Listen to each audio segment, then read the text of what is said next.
This is a trial that's all about free speech. And China was keeping journalists well away.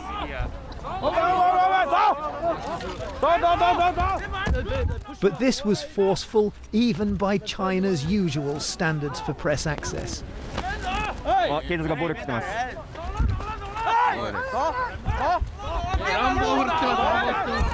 A sign of just how significant and sensitive a case this is. So as you can see, it's quite an aggressive action now by this plainclothes police officer here, pushing the journalists back. There's uniformed police officers as well, a large security presence, moving both journalists and protesters away from the front of the court.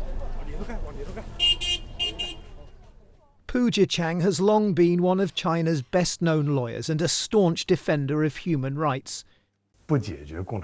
In this BBC interview, he calls for an end to one-party rule. For years, this dissent may have rankled, but it was tolerated, not anymore. The case against him is based on just 7 tweets he posted on Chinese social media. Why wouldn't China work without the Communist Party, he asks in one. In another, he focuses on the restive region of Xinjiang.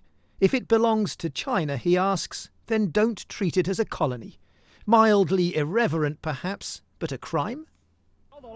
Lawyers and civil society leaders, such as Mr. Pu, should not be subject to continuing repression. Even diplomats who had hoped to observe the court proceedings were pushed and hassled away.